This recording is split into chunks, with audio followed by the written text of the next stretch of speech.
History has a way of keeping its secrets locked away, even when it comes to the deaths of some of the most famous figures the world has ever known. Picture this: Napoleon Bonaparte, one of history's greatest military leaders, dies in exile on the remote island of St. Helena in 1821. Officially, it was stomach cancer, but whispers of arsenic poisoning lingered for centuries. Or consider the brilliant composer Wolfgang Amadeus Mozart, who passed away suddenly at just 35 years old, his body hastily buried in an unmarked grave. Was it illness or something far more sinister? These aren't just footnotes in history books, they're unsolved mysteries that have tantalized scholars, detectives, and conspiracy theorists for generations. From ancient rulers to modern icons, the final moments of some of history's most celebrated figures are shrouded in shadows. Did Cleopatra really die from a snake bite, or was it a carefully staged murder? Why did Edgar Allan Poe, the master of macabre tales, vanish for days before turning up delirious and dying under bizarre circumstances? And what about Bruce Lee, the martial arts legend whose sudden death at 32 sparked rumors of foul play? The truth is, behind every great life, there's often a death that defies easy explanation. These aren't just endings, they're puzzles waiting to be solved, stories begging to be unraveled. That's exactly what we're diving into today. 30 of history's most baffling, controversial, and downright eerie deaths. We'll explore the evidence, sift through the theories, and ask the questions that still keep historians up at night. Was it murder, accident, or something even stranger? Some of these cases have clues hidden in plain sight. Others are tangled in layers of deception and myth. But one thing's for certain, by the end of this journey, you'll never look at history or its most famous faces the same way again. So settle in, because we're about to peel back the curtain on the mysteries that time forgot.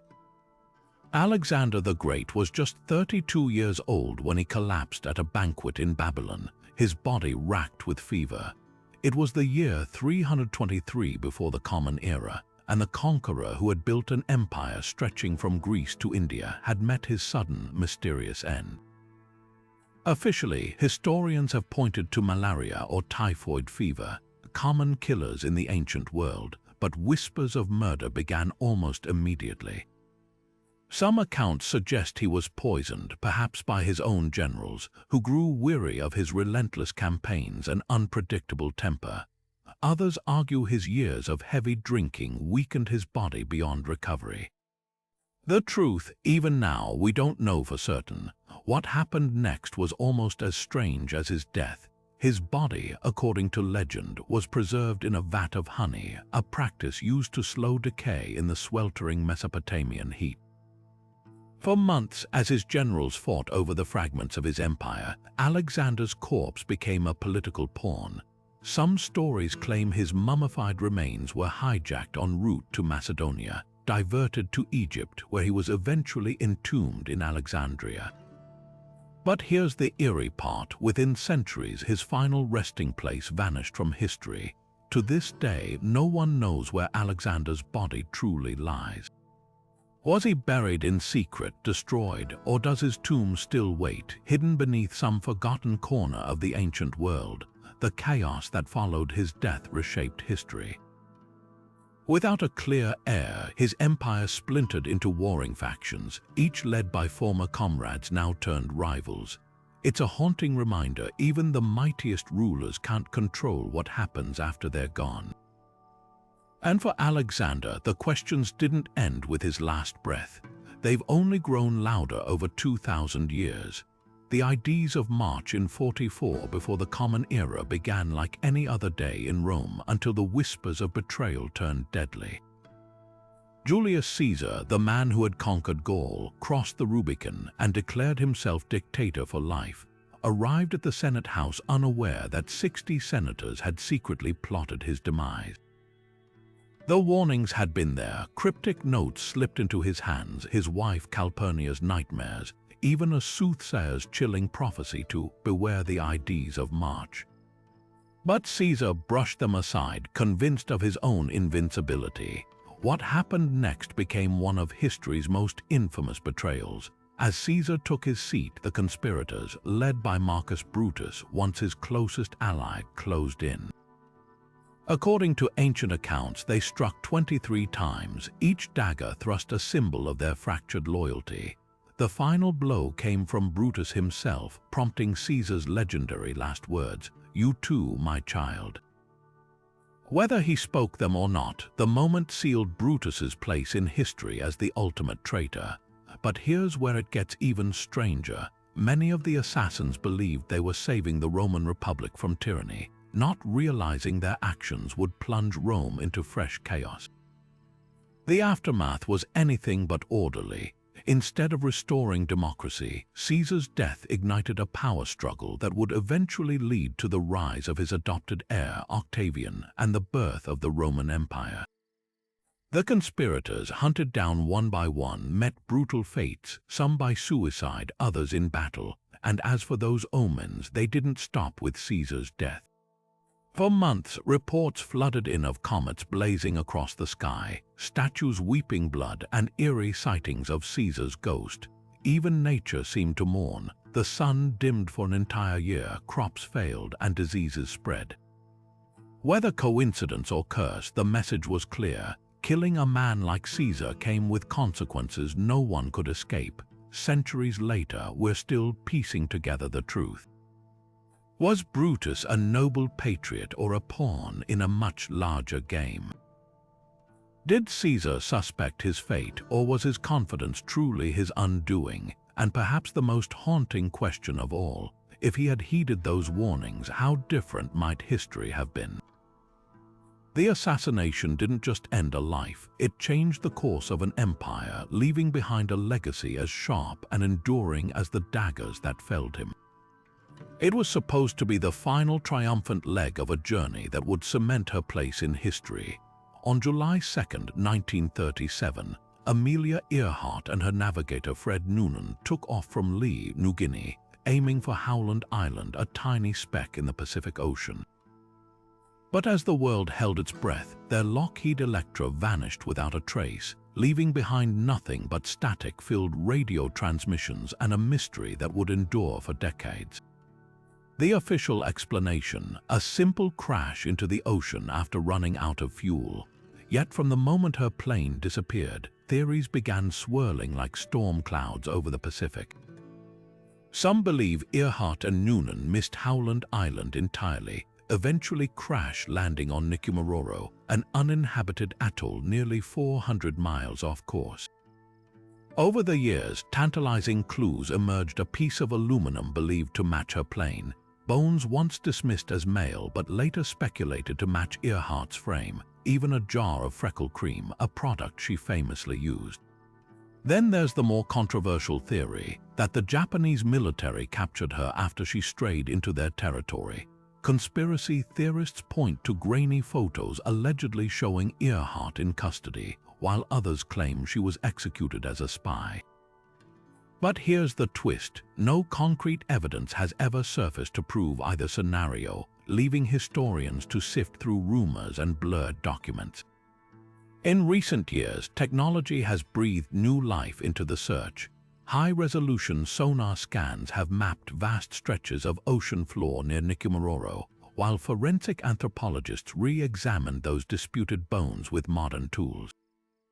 A private exploration group even claimed to spot the wreckage of her plane deep underwater, though the images remain debated. And then there's the wildest theory of all, that Earhart survived under a new identity, secretly returning to America.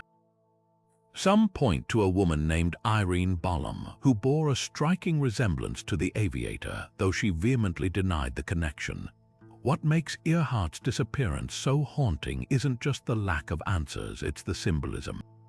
She wasn't just a pilot, she was a beacon of defiance, a woman who shattered expectations in an era that tried to ground her. Her vanishing act became a mirror for our own imaginations, a cautionary tale about ambition, a spy thriller, even a hopeful fantasy of escape. Every new discovery, whether credible or not, reignites the debate. Was she a victim of the unforgiving sea, a prisoner of war, or a woman who outsmarted history itself? Until her plane or her remains are found, the sky will keep its secret. The boy king's golden mask hides more than just his face. It conceals a mystery that's baffled historians for over 3,000 years. Tutankhamun was barely 18 when he died suddenly in 1324 before the Common Era, leaving behind a hastily prepared tomb and whispers of foul play. For decades, experts assumed the young pharaoh succumbed to natural causes until modern technology tore that theory apart. When researchers conducted a detailed CT scan of his mummy in 2005, they uncovered something startling: a severe fracture in his left thigh bone, along with a suspicious shard of bone floating in his skull. Was this evidence of a murder plot or just terrible misfortune? The injury to Tutankhamun's leg suggests a catastrophic break, one that could have caused fatal complications if infection set in. Some scholars argue he might have suffered a chariot accident during a hunt, a plausible scenario for an active young ruler. Others point to the damage to his skull as proof of something more sinister. Could a blow to the head have been the real cause of death? The timing adds fuel to the fire. Tutankhamun's reign marked a dramatic reversal of his father Akhenaten's religious revolution, restoring Egypt's traditional gods. Such radical shifts never happen without creating enemies. Was someone from the old regime desperate to silence him? Then there's the political angle. His advisors held unprecedented power during his short reign, particularly the vizier who would eventually succeed him as pharaoh. Suspiciously, married Tutankhamun's widow shortly after the young king's death, securing his claim to the throne. And let's not forget General Hormheb, the military leader who erased Tutankhamun's name from monuments after taking power himself. Both men had motive, opportunity, and everything to gain from his demise. But science offers alternative explanations. Recent DNA testing revealed Tutankhamun suffered from multiple genetic disorders, likely due to generations of royal inbreeding. His frail body bore signs of malaria and a club foot, making even routine activities potentially dangerous. That broken leg could have been the final straw for a body already teetering on collapse. What truly chills historians isn't just the unanswered questions, it's the eerie aftermath. Most royal tombs were plundered within decades, yet Tutankhamun's remained untouched until Howard Carter's discovery in 1922. Some say it's no coincidence that those who entered his tomb faced strange misfortunes, fueling legends of a pharaoh's curse. Maybe the real curse wasn't supernatural at all, but the unanswered questions surrounding a young king's untimely death. Whether by assassination, accident, or cruel twist of fate, Tutankhamun's story serves as a reminder even those who rule empires can't control how they'll be remembered. The last queen of Egypt met her end in a scene so dramatic it felt pulled from one of Shakespeare's tragedies, though history may have rewritten the final act. In 30 before the Common Era, with Octavian's Roman forces closing in on Alexandria, Cleopatra Roman 7 chose death over surrender, or so the story goes. The official account claims she died by the bite of an asp, a venomous snake smuggled to her in a basket of figs. But from the moment her lifeless body was discovered alongside her handmaidens, doubts began to fester. Could this have been a carefully staged murder orchestrated by Octavian himself? Consider the timing. Cleopatra's lover, Mark Antony, had already fallen on his sword after a disastrous military defeat. With her political and romantic ally gone, she knew Octavian wanted her alive, not for mercy, but to parade her through Rome as a trophy of conquest.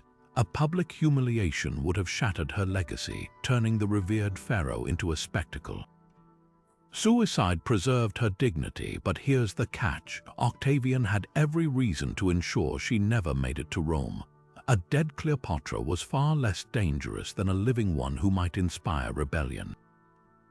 Ancient sources even hint that Octavian's men reached her chambers suspiciously quickly after her suicide, as if they'd been waiting nearby. Then there's the question of method. Asp venom causes a slow, agonizing death, hardly the swift exit a queen would choose. Contemporary accounts describe her as calm and composed when found, with no signs of convulsions or distress. Some historians suggest she may have used a hidden poison, perhaps a cocktail of hemlock and opium, to mimic the snake's effects. Others point to the absence of snakebite marks on her body when Octavian displayed her corpse. And what of the two servants who died with her? If this was suicide, why would they join her voluntarily unless pressured or silenced? The mystery deepens when we look for Cleopatra's tomb.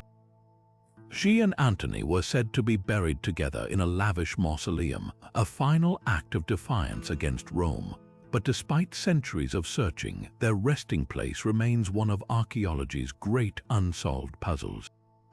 Recent excavations near Alexandria's ancient harbor have uncovered tunnels and chambers that some believe could lead to the lost tomb, but so far no definitive proof has emerged. The irony is palpable. A woman who wielded power so brilliantly in life has eluded history's grasp in death.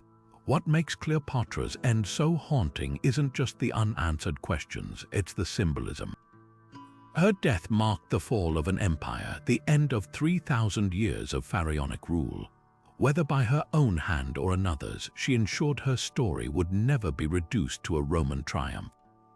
Even now, her legend refuses to be buried, just like the truth of that final, fateful day.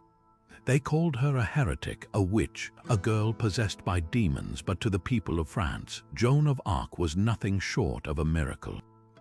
In 1431, at just 19 years old, the peasant girl who claimed to hear the voices of saints was tied to a stake in Rowen's marketplace, her body consumed by flames as English soldiers watched. Officially, her crime was heresy, wearing men's clothing and insisting God had chosen her to lead France to victory against England. But peel back the layers and you'll find a trial rigged from the start, a sham designed to break not just Joan, but the hope she'd ignited across a fractured kingdom. Her visions began at 13, Saint Michael, Saint Catherine, Saint Margaret, urging her to take up arms and crown the Dauphin as rightful king. Against all odds, she convinced military commanders to let her lead troops, her unshakable conviction cutting through the skepticism of hardened soldiers. At Orleans, she turned the tide of the 100 Years' War, her presence on the battlefield electrifying French forces. But when the Burgundians captured her and sold her to the English, her celestial guidance became her downfall. The tribunal, stacked with pro-English clergy, twisted her divine messages into proof of witchcraft. They grilled her for months, probing for contradictions in her faith, even asking if her saints wore hair shirts, a trap to catch her in theological error.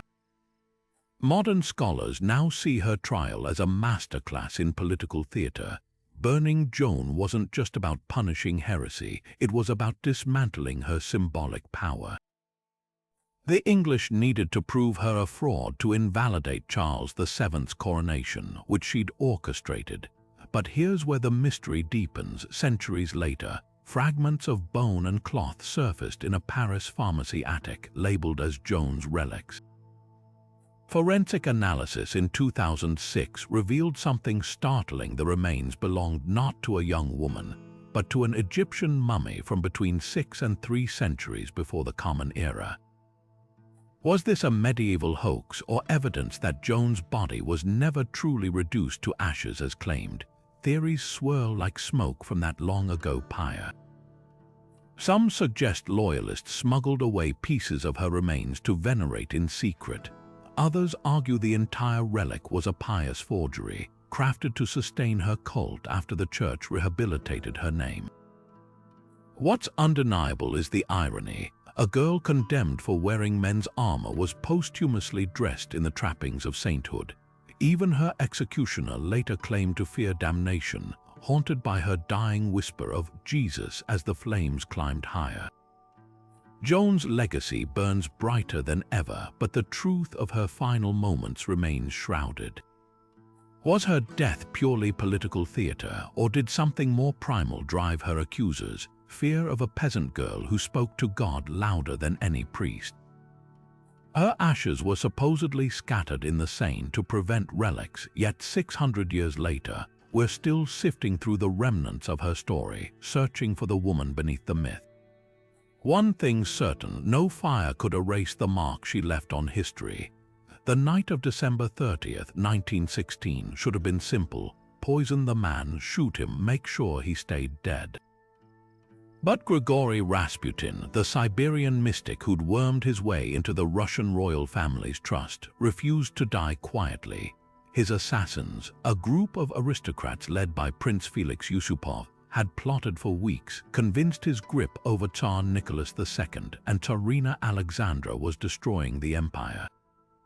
The plan seemed foolproof. First, they lured Rasputin to Yusupov's palace with promises of meeting his admirers, then served him cakes and wine laced with enough cyanide to kill several men.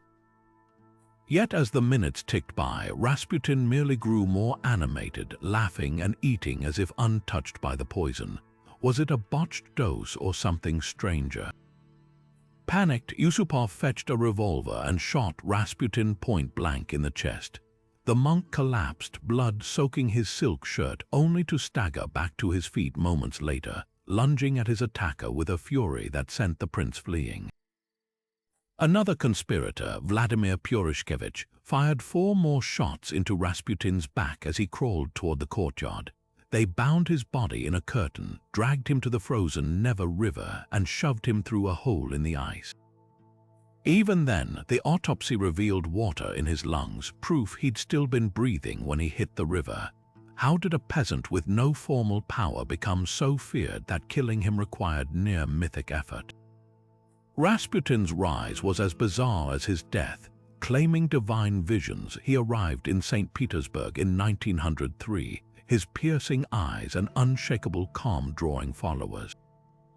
When the Tsar's son, Alexei, suffered a severe hemophiliac episode, Rasputin's prayers allegedly stopped the bleeding, a miracle that cemented his place at Alexandra's side. But his influence soon spiraled into notoriety.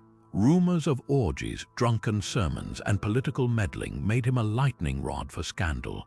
The aristocracy seethed as he swayed military appointments and mocked their refinement, calling them painted puppets. The aftermath of his murder only deepened the mystery. Within months, the Romanov dynasty collapsed in revolution, fueling whispers that Rasputin's final prophecy written to Nicholas had come true. If I die by the hand of a noble, you and your children will not outlive me by 2 years. His body, recovered days later, showed signs of struggle, one arm freed from its bindings as if he'd tried to claw his way out of the ice. Some even claimed his heart was missing when examined, stolen by occultists or secret police. Decades later, historians still debate whether Rasputin was a holy man, a charlatan, or something in between. His killers, once hailed as patriots, found their own fates twisted by fate, exiled, disgraced, or dead in the revolution they'd hoped to prevent. And perhaps the cruelest irony, evidence suggests the cyanide might have been neutralized by sugar in the cakes, rendering their first attempt useless. In the end, Rasputin's death wasn't just a murder. It was a desperate exorcism of the chaos he embodied, a last gasp of an empire already drowning in its own hubris. Baltimore, October 3, 1849. A printer named Joseph Walker stumbled upon a disheveled man slumped in a gutter outside a tavern, his clothes ragged and his face slick with sweat. The man could barely speak, muttering incoherently about a mysterious Reynolds before collapsing again. When they realized it was Edgar Allan Poe, the literary genius behind The Raven and The Telltale Heart, no one could explain how America's master of the macabre had ended up in such a state. Rushed to a nearby hospital, Poe spent 4 days swinging between feverish delirium and moments of terrifying lucidity before whispering his final words, "Lord, help my poor soul." He was 40 years old, with no death certificate issued and no coherent account of what had happened to him in the days leading up to his discovery. What happened during those missing days remains one of literary history's most haunting riddles. One prevailing theory points to cooping, a brutal practice where gangs kidnapped vulnerable men, drugged them, and forced them to vote repeatedly under different disguises in rigged elections. Poe was found outside a tavern that doubled as a polling station on election day, wearing clothes that weren't his own, a detail that fits the couping narrative perfectly. Others argue his death was the tragic endpoint of his long struggle with alcoholism, though friends insisted he'd been sober for years. Stranger still are the medical theories. Some historians note that Poe's symptoms, hallucinations, confusion, extreme sensitivity to touch, align eerily with rabies. A bite from a rabid animal weeks earlier could explain his rapid decline, yet no records of such an incident exist. The absence of a death certificate only thickens the mystery. Was it negligence, or did someone have reason to obscure the truth? Poe's fiancée, Elmira Shelton, received a letter from him just days before his disappearance, in which he seemed perfectly lucid and eager to marry her. His editor, Rufus Griswold, a known rival, later penned a vicious obituary painting Poe as a deranged drunk, a characterization that stuck for decades. Conspiracy theorists even whisper of political assassination, given Poe's ties to fringe movements and his scathing satires of powerful figures. Perhaps the cruelest twist is how Poe's death mirrors his own stories. A man consumed by forces he couldn't control, his final chapters written in shadows. His grave went unmarked for years, and the memorial erected later bore a haunting error: the wrong birth date carved into the stone. It's as if fate itself conspired to blur the lines between the man and his myths, leaving us to wonder, did Poe die from the world's cruelty, or did he simply vanish into one of his own dark tales? The only certainty is that the truth lies buried with him, as elusive as the ravens whispered, nevermore. Vienna, 1791. The greatest musical genius of his age lay dying in his bed, feverish and frail, convinced he was being poisoned. Wolfgang Amadeus Mozart was just 35 years old when his body began failing him, his once boundless energy drained by mysterious symptoms: violent headaches, swelling joints, a rash that spread across his skin like some invisible hand marking him for death. One moment he was conducting the premiere of his opera, The Magic Flute, to thunderous applause. Weeks later, he could barely sit up to compose, dictating passages of his requiem to friends as if racing against time itself. When the end came on December 5th, the world lost more than a prodigy. It lost the man who'd reinvented music, buried with shocking haste in a common grave without so much as a headstone. But the real tragedy, we still don't know what truly killed him. The whispers began almost immediately. Rival composer Antonio Salieri, long jealous of Mozart's talent, was the prime suspect in poisoning rumors that persisted for centuries. Peter Schaffer's play Amadeus immortalized the idea of Salieri as the resentful murderer, but historians have found little evidence to support the claim. Salieri himself, devastated by the accusations, reportedly suffered a nervous breakdown late in life, crying out in delirium that he'd killed Mozart, though his students insisted it was the guilt of false suspicion, not confession. Modern scholars lean toward more mundane explanations: rheumatic fever, perhaps triggered by a strep infection, or trichinosis from undercooked pork, which matches Mozart's recorded symptoms of severe swelling and muscle pain. Even syphilis has been floated, given Vienna's libertine culture, but none of these theories fully explain the rapid, agonizing decline. Then there's the Requiem, the haunting masterpiece that became tangled in his death.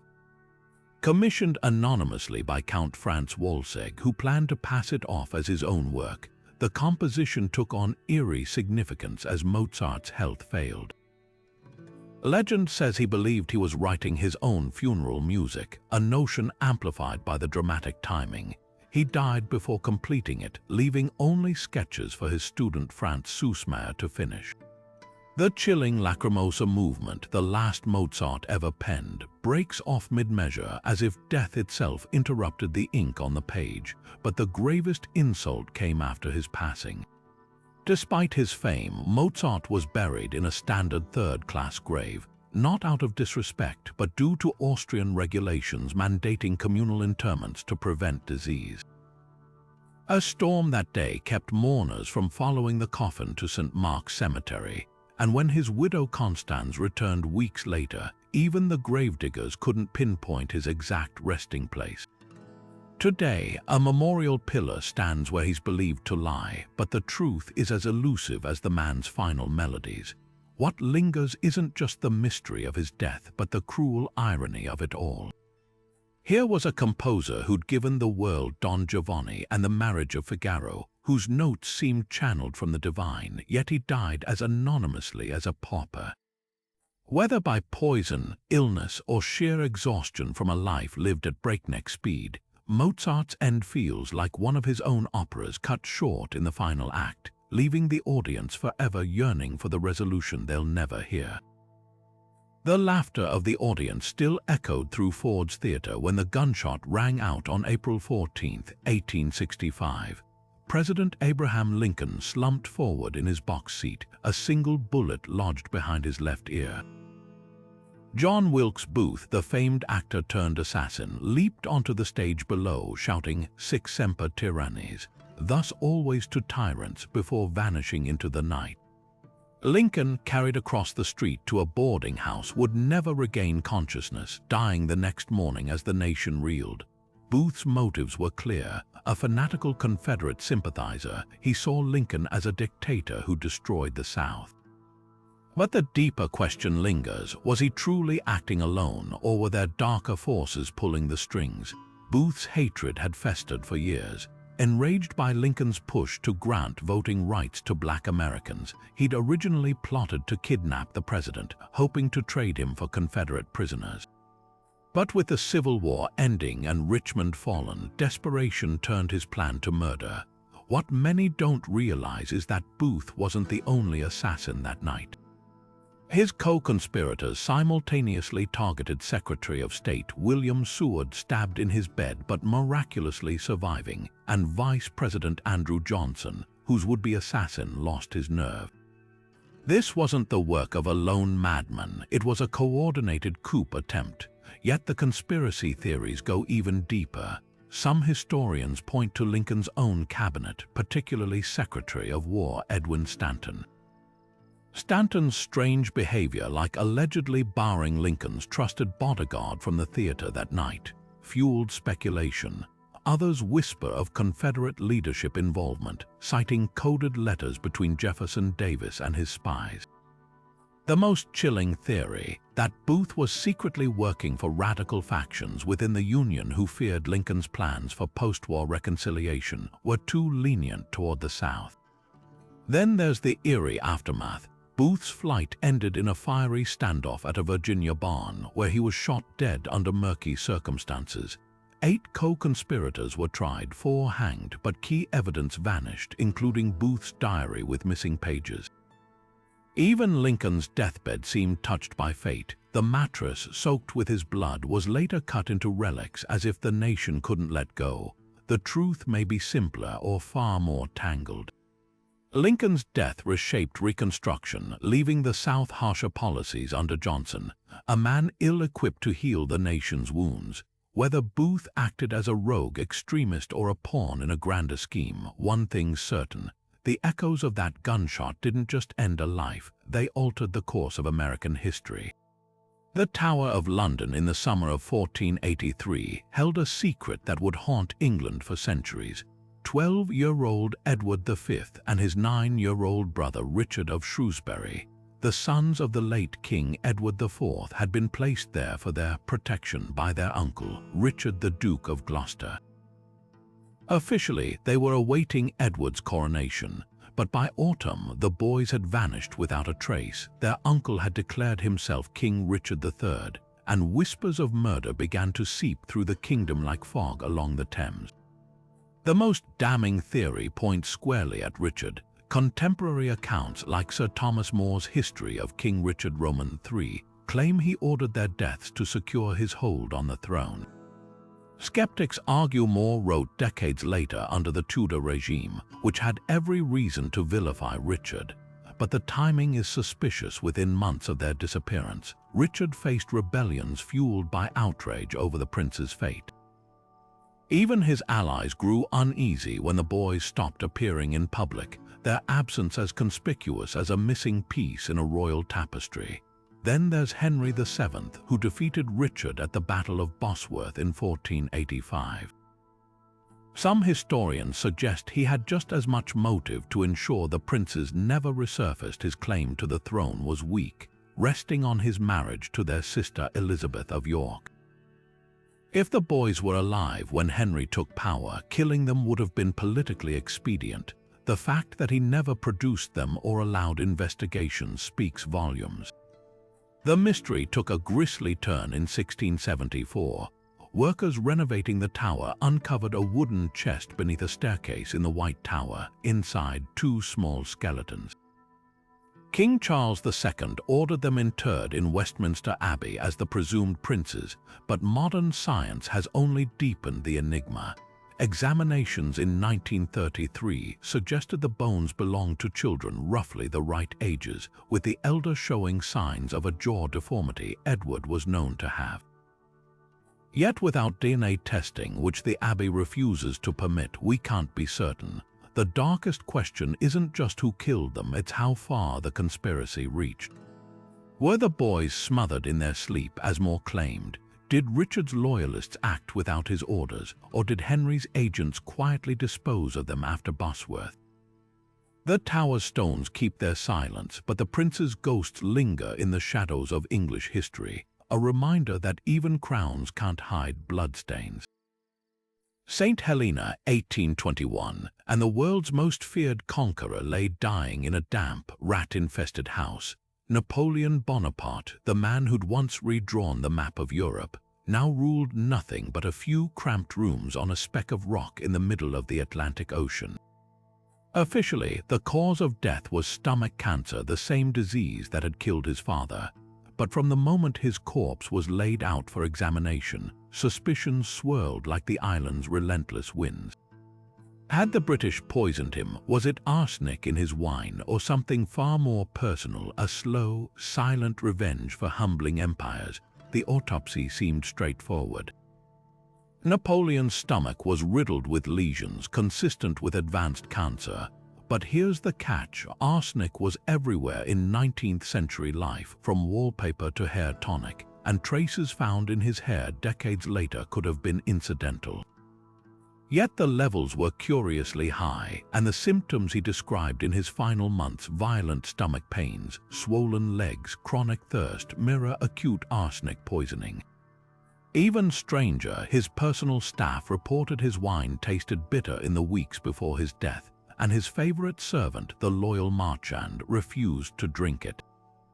Was someone dosing him drop by drop? The list of suspects reads like a thriller. The British governor, Sir Hudson Lowe, kept Napoleon under suffocating surveillance, denying him fresh food and letters from home.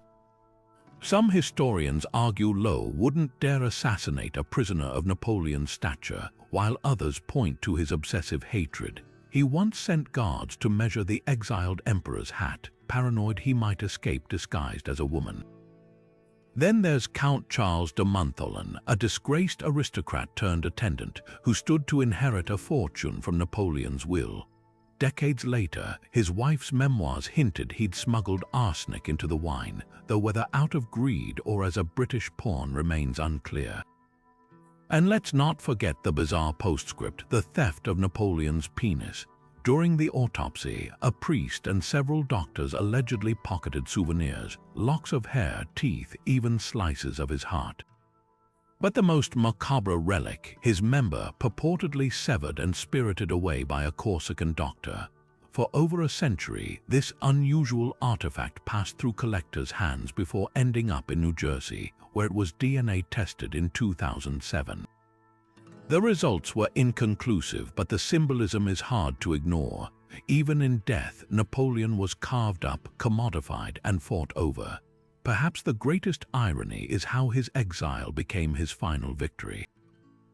The British hoped St. Helena would erase him from history, but instead it birthed a legend. The The man who once commanded 500,000 soldiers now had his jailers bending to his whims, his every ache and complaint documented like royal decrees. Whether by cancer or conspiracy, his death only magnified his myth, a martyr to some, a cautionary tale to others.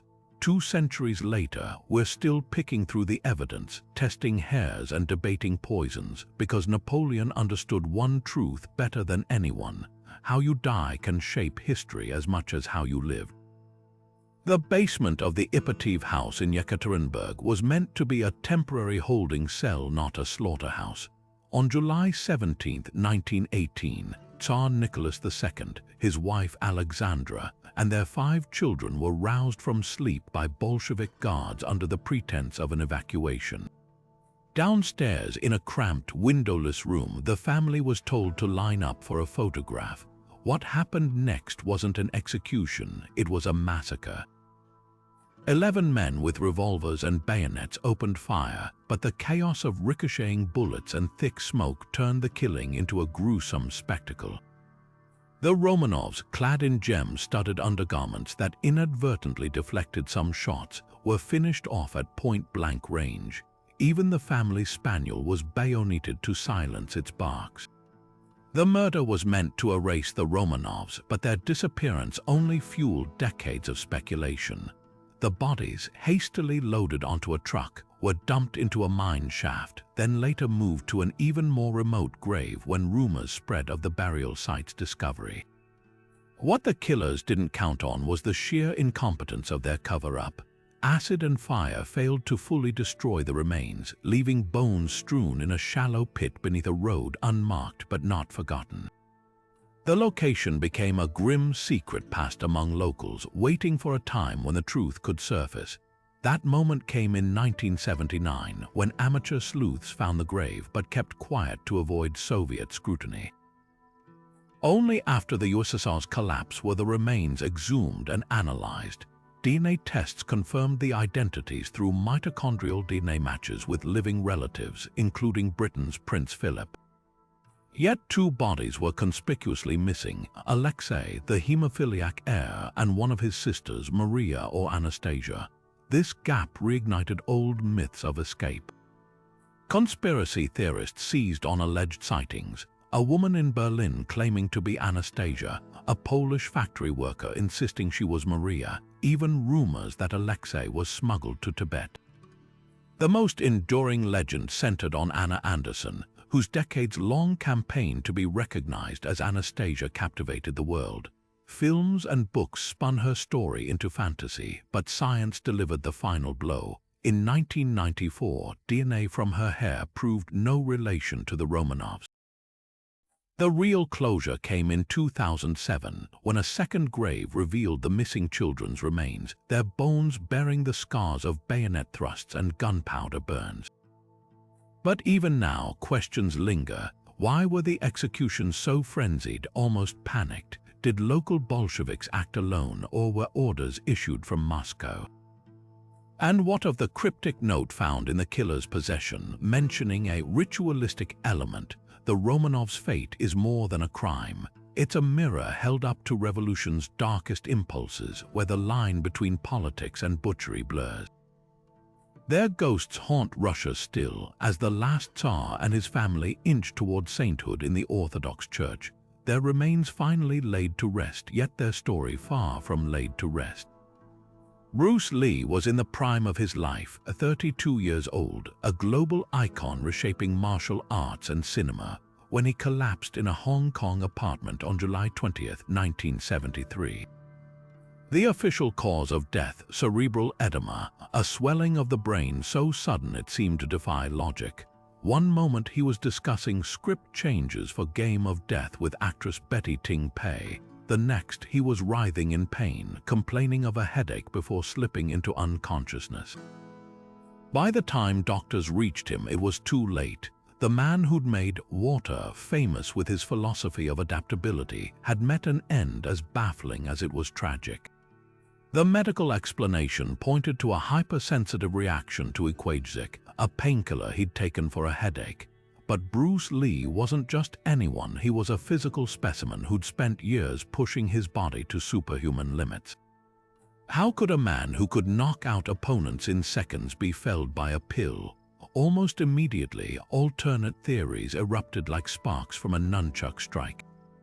Some whispered of assassination, pointing to Lee's rumored conflicts with Hong Kong's triads, who allegedly resented his refusal to pay protection money. Others speculated about a delayed reaction to a stunt injury, or even a curse tied to his role in the Green Hornet, where he'd played Cotto, a character some believed carried supernatural baggage. Then came the eerie twist, his son Brandon's death 20 years later. On the set of The Crow in 1993, a prop gun malfunctioned, firing a real bullet into Brandon's abdomen. The parallels were uncanny. Another Lee, another abrupt end at the cusp of greatness. Coincidence or something darker? The so-called Lee family curse became tabloid fodder, fueled by Bruce's own premonitions. He'd once confessed to friends he wouldn't live to old age, and in his final interview mused, "The way of the warrior is the way of early death, but let's dissect the science." Cerebral edema can stem from extreme dehydration, plausible for a man who famously sauntered and trained in rubber suits to sweat out water weight. Autopsy findings noted his brain had swollen to nearly 1.5 times its normal size. Yet no toxins were found in lethal quantities, leaving the equagic theory shaky at best. Even Betty Ting Pei's account shifted over time, fueling conspiracy theories that she'd been coerced into silence. The truth may lie in Lee's relentless drive. His training logs reveal a man who punished his body, daily electrifying his muscles for shock conditioning, fasting to extremes, even undergoing experimental gland surgeries to enhance performance. Modern sports medicine suggests such strain could have triggered autonomic dysfunction, a breakdown in the nervous system's ability to regulate basic functions like hydration. In essence, Bruce Lee might have been both architect and victim of his own legend. His funeral drew crowds so vast they had to be restrained with barbed wire. Mourners included students, celebrities, and skeptics alike, all united by the same unanswerable question: how could someone so invincible in life be so vulnerable in death? The irony is palpable. A man who preached mindfulness of the body's limits may have crossed one too many. Today, his grave in Seattle remains a pilgrimage site where fans leave broken wooden boards like offerings, symbols of the strength that couldn't save him. Whether by curse, conspiracy, or the cruel whims of biology, Bruce Lee's death remains as enigmatic as his philosophy, a final move no one saw coming. The bedroom was quiet except for the faint hum of the air conditioner when Marilyn Monroe's housekeeper, Eunice Murray, noticed something was wrong. It was just past 3 in the morning on August 5, 1962, and the glow under Marilyn's door had been unnervingly still for hours. What Murray found when she pushed open the door would become the stuff of Hollywood legend, and one of its darkest mysteries. Marilyn lay lifeless, her fingers curled around a telephone receiver, an empty bottle of pills scattered nearby. The official verdict: probable suicide, a tragic end for a woman who'd battled depression and addiction. But almost before her body was cold, the whispers started. This wasn't just an overdose, it was a cover-up, maybe even murder. Look closer, and the cracks in the suicide narrative start to show. Marilyn had been busy that week, excitedly making plans. She'd just signed a new film contract, was discussing a television special, and had even told friends she was ready to adopt a child. Suicide seems at odds with a woman on the upswing. Then there's the toxicology report, which noted enough barbiturates in her system to kill several people, yet her stomach showed no trace of the pills. How does someone ingest that many capsules without leaving a mark? Some experts argue she could have received a lethal injection, with the empty pill bottle staged to mislead. The Kennedy's shadow looms large over this case. Marilyn's affairs with both President John F. Kennedy and his brother Robert were poorly kept secrets in Hollywood circles. In her final months, she'd grown increasingly volatile about the relationships, allegedly threatening to go public with what she knew. The night she died, her phone records, which vanished from police files, reportedly showed calls to the Justice Department, where Robert served as Attorney General. Even more chilling, Peter Lawford, JFK's brother-in-law and Marilyn's close friend, claimed he'd received a panicked call from her that night, slurring, "Say goodbye to Jack, say goodbye to the president." Minutes later, the line went dead, and then there's the CIA angle. Declassified files reveal Marilyn had connections to communist sympathizers like Arthur Miller, her ex-husband, making her a potential liability during the Cold War. Some conspiracy theorists suggest she was killed to prevent her from revealing state secrets overheard during pillow talk with the Kennedys. Others point to the suspicious handling of her corpse, her psychiatrist, Dr.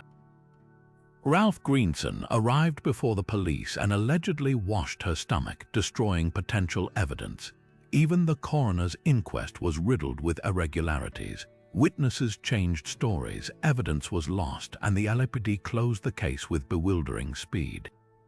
The most haunting detail might be the Red Diary. Marilyn kept one, according to friends, filled with candid thoughts about the Kennedys and other powerful men. It vanished from her home after her death, along with other personal documents. Was it confiscated, destroyed, or does it still sit in some government vault, its secrets buried but not forgotten? Monroe's death didn't just silence a star, it ignited a firestorm of speculation that burns hotter with each passing decade. Was she a victim of her own demons, or did she know too much for the men who once adored her? The truth might lie somewhere between the pill bottle and the president's desk, in the shadows where Hollywood glamour meets political power. One thing's certain, 60 years later, we're still captivated by the woman who couldn't be saved, and the mystery no one's been able to solve. A knife fight in a Deptford tavern over an unpaid bill. That's the official story behind Christopher Marlowe's death in 1593. But when the victim is Elizabethan England's most scandalous playwright, a man whose work skewered religion and authority, a simple bar-tab dispute feels too convenient. Marlowe was just 29, a rising star whose Dr. Faustus and Tamburlaine had electrified London's theatres. He was also a known associate of spies, heretics, and the underworld. So when he was stabbed above the eye in Elena Bull's boarding house on May 30th, the whispers started before his body was cold. Was this really a drunken brawl or something far more sinister? The coroner's inquest named 3 men present that night: Ingram Fraser, Nicholas Skeers, and Robert Poley, all shady figures with ties to England's shadowy intelligence networks. Fraser, the man who wielded the blade, claimed self-defense after Marlowe attacked him over the reckoning the bill. But here's the catch: all 3 men were employed by Sir Thomas Walsingham, Marlowe's patron and cousin to the Queen's spymaster, Francis Walsingham. Coincidence unlikely. Elizabethan England thrived on secrecy, and Marlowe wasn't just a playwright, he'd allegedly worked as a government informant himself, infiltrating Catholic conspiracies. Had he learned too much, or worse, switched allegiances? Then there's the timing. Marlowe died days before he was slated to stand trial for heresy, accused of atheism and homosexuality, charges that could have meant torture or execution. His roommate, the dramatist Thomas Kidd, had already been arrested and tortured into denouncing Marlowe's blasphemous beliefs. Was the tavern murder a staged assassination, eliminating a liability before he could name names? Even Marlowe's writing fuels suspicion. In The Jew of Malta, a character quips, "I count religion but a childish toy," are dangerous words in an era when playwrights like Ben Jonson were branded for lesser offenses. The most tantalizing theory: Marlowe faked his death. Conspiracy theorists point to the rushed burial, the lack of independent witnesses, and the eerie fact that plays bearing his stylistic hallmarks kept appearing under other names, including some attributed to a little-known actor named William Shakespeare. Could the bard's greatest rival have survived to secretly ghostwrite for him? It's a stretch, but not impossible. After all, in Marlowe's own words, where words prevail not, violence prevails. His death, whether by betrayal or design, remains the ultimate plot twist, a final act as dramatic as anything he put on stage. The October morning air in Paris was thick with the scent of damp hay as Marie Antoinette's cart jolted toward the Place de la Révolution. The once radiant queen, now stripped of title and dignity, sat with hands bound, her famously powdered hair shorn so clumsily her neck bore nicks from the shears. When the blade fell on October 16, 1793, it wasn't just a royal head that rolled. It was the final act in a decade-long campaign to dismantle everything she represented.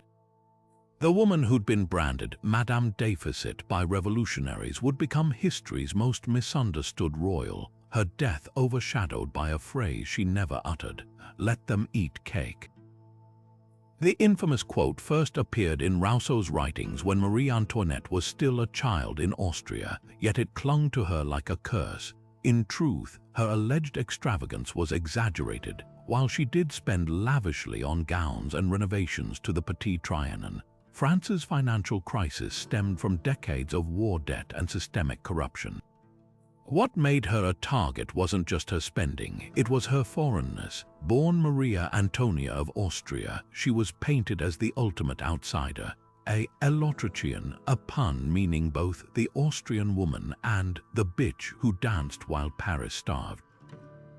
The diamond necklace scandal of 1785, where fraudsters exploited her name in a scheme to steal a fortune in jewels, sealed her reputation as a parasite. Her trial was less about justice than theater. Charged with treason, incest, and draining the treasury, the prosecution's arguments were flimsy. At best, her alleged affair with her son was supported only by the boy's coerced testimony. Yet the outcome was never in doubt. When the verdict was read, she responded with a dignity that stunned even her enemies. "If I cannot reply, it is because nature refuses to answer such a charge against a mother." The execution itself was a masterclass in revolutionary symbolism. Her last ride past the Tuileries Palace, where she'd once hosted glittering salons, now a gutted shell. The crowd's jeers drowned out the drums meant to muffle her final words. Unlike Louis Roman XVI, who'd been allowed a last address, Marie Antoinette's death was engineered to be silent, but her accidental step on the executioner's foot inspired an apocryphal apology. "Pardon me, sir, I did not do it on purpose," transforming her into an unwitting icon of grace under brutality. Long after her death, the revolutionaries kept attacking her legacy. Her body was dumped into an unmarked grave near the Madeleine Cemetery, covered in quicklime to hasten decomposition. It wasn't until 1815, after the monarchy's restoration, that her remains alongside Louis Roman XVI were exhumed and given a proper burial at St. Denis Basilica. Even then, the myths persisted. Modern historians now see her as a complex figure, neither the villain of revolutionary propaganda nor the saintly martyr of royalist lore. Letters reveal a woman deeply devoted to her children, who smuggled coded pleas for help to European courts. The same extravagant queen secretly funded orphanages and donated to the poor during bread shortages. Her greatest crime may have been simply failing to understand the storm gathering around her until it was too late. The mystery isn't how she died, but why her death resonated so powerfully. Perhaps because in the end, Marie Antoinette became the perfect scapegoat, a symbol not of her own sins, but of everything the revolution needed to destroy to justify itself. Her shattered porcelain, looted wardrobe, and even the rumors of decadence were weapons in a war against the old world. And in that sense, the blade that took her head didn't just end a life, it severed an era. Detroit, Halloween night, 1926. The world's greatest escape artist lay motionless in a hospital bed, his once indestructible body ravaged by something he couldn't outmaneuver, a ruptured appendix. Harry Houdini, the man who'd freed himself from straitjackets while dangling upside down, submerged in water tanks and even buried alive, was finally trapped by an enemy he never saw coming. Or was he, because while doctors insisted his death was a tragic medical mishap, whispers of foul play began before his body was cold. The suspect, the very people Houdini had spent his final years exposing, fraudulent spiritualists who swore they could speak to the dead. Houdini's obsession with debunking the occult was no secret. After his beloved mother's death, he'd attended countless seances, hoping for one genuine connection. Instead, he found charlatans exploiting grief with cheap tricks, hidden wires, cold readings, and accomplices planted in audiences. Enraged, he made it his mission to expose them, even testifying before Congress in support of laws banning fortune-telling scams. His stage shows became dual spectacles, first miraculous escapes, then demonstrations of how mediums faked ectoplasm with cheesecloth and levitated tables with hidden wires. The spiritualist community didn't just resent him, they feared him, and that's where the poisoning theories take root. The timeline is suspicious. Days before his final performance in Detroit, Houdini was backstage when a university student named J. Gordon Whitehead approached, asking if it was true the magician could withstand punches to the stomach. Before Houdini could brace himself, Whitehead delivered multiple blows, some say while Houdini was reclining, his muscles relaxed. That night, he developed agonizing pain but insisted on performing through it, dismissing it as appendicitis. By the time doctors operated, his appendix had burst, flooding his abdomen with toxins. Peritonitis set in, and within days he was gone. But here's what doesn't add up. Houdini was notorious for his physical discipline. His abdominal muscles were so strong he could suspend himself by his stomach alone. How could a few punches, even unexpected ones, cause such catastrophic damage? Conspiracy theorists point to Whitehead's possible ties to spiritualist circles, suggesting the attack was deliberate, the punches laced with something sinister. Others note that Houdini's symptoms, violent cramping, fever, rapid decline, mirror arsenic poisoning, a favorite tool of early 20th century assassins. The most haunting twist, Houdini's deathbed promise. He and his wife Bess had a secret code, Rosabelle, believe, a phrase from their early courtship. If any medium could convey it after his death, she'd know it was truly him. For years, Bess hosted seances on the anniversary of his passing. Not one medium ever got the code right. In the end, even death couldn't shake Houdini's commitment to the truth. Whether by medical misadventure or murder, his final act was the ultimate escape, leaving behind a mystery as tangled as one of his locked cabinet illusions. The man who spent his life revealing lies became the subject of the one secret he couldn't unravel himself. The streets of St. Petersburg were slick with November rain when Pyotr Ilyich Tchaikovsky collapsed in 1893, his body writhing in agony. The composer had just conducted the premiere of his haunting symphony Pathétique days earlier, a piece so drenched in melancholy that friends joked he'd written his own funeral music. Officially, his death at 53 was attributed to cholera, contracted after drinking unboiled water at a local restaurant. But within hours of the announcement, rumors began swirling like the dark motifs in his Swan Lake. Had Russia's greatest composer been forced to take his own life to avoid a scandal over his sexuality? The cholera story holds surface plausibility. A pandemic was raging through the city, and Tchaikovsky's symptoms, violent vomiting, dehydration, the telltale cyanosis, matched the disease perfectly. His brother Modest documented his final hours in harrowing detail. How Tchaikovsky begged for ice to soothe his burning throat, how the Tsar himself sent physicians in a futile attempt to save him. Yet skeptics note the peculiar speed of his decline. Cholera typically takes days to kill, but Tchaikovsky was gone within 4 days of falling ill. Even stranger.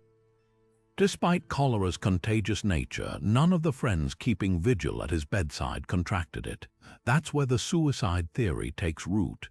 Tchaikovsky lived in constant fear of exposure. Homosexuality was a criminal offense in Imperial Russia, punishable by exile to Siberia. That same autumn, a nobleman had allegedly written a letter to the Tsar denouncing the composer's relationship with his nephew. According to this version, a secret court of honor made up of Tchaikovsky's former law school classmates gave him an ultimatum: swallow arsenic to spare his family and the conservatory's reputation or face public ruin.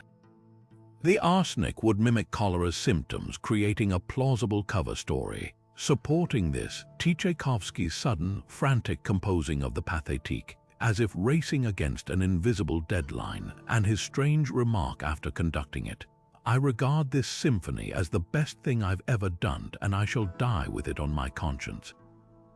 The Soviet era deepened the mystery. For decades, state censors scrubbed any mention of Tchaikovsky's private life from official biographies, portraying him as a celibate nationalist. Letters were burned, diaries edited, and even his death certificate vanished from archives. When scholars like Alexandra Orlova revived the suicide theory in 1980, Soviet musicologists dismissed it as Western propaganda. Yet modern historians note the eerie parallels between Tchaikovsky's death and other honor suicides among Russian elites, a quiet blade of tradition dressed up as tragedy. What lingers isn't just the question of how he died, but why it still matters. Tchaikovsky's music thrived under constraints, its surface glitter masking torrents of forbidden emotion. Whether by disease or despair, his end became the ultimate dissonance. A man who gave the world the Nutcracker's sugar-plum dreams, yet couldn't outrun the darkness in his own. The Pathétique's final movement, a slow descent into silence, feels less like a farewell and more like a question mark etched in notes. One thing's certain: no amount of censorship could mute the truth humming between those lines. The streets of Sarajevo were draped in golden sunlight on June 28, 1914, as Archduke Franz Ferdinand's motorcade wound through the city. It should have been a day of celebration, a visit from the heir to the Austro-Hungarian throne to inspect military maneuvers. Instead, it became the spark that ignited the First World War, thanks to a chain of events so bizarre they feel scripted by fate. The Archduke's open-top car, its route published in local papers, was a perfect target for the Black Hand, a secret Serbian nationalist group determined to strike a blow against Habsburg rule. What followed wasn't just an assassination. It was a cascade of missed chances, freak accidents, and ultimately, a single bullet that changed history. The first attempt was almost comically inept. Nedeljko Chabranovic, one of 6 young assassins positioned along the route, lobbed a grenade at the Archduke's car. It bounced off the folded convertible roof and exploded under the vehicle behind, injuring 2 officers and several bystanders. Chaos erupted, but Ferdinand, unharmed, brushed off pleas to cancel the rest of the tour. "The fellow must be insane," he muttered, insisting they proceed to the town hall as planned.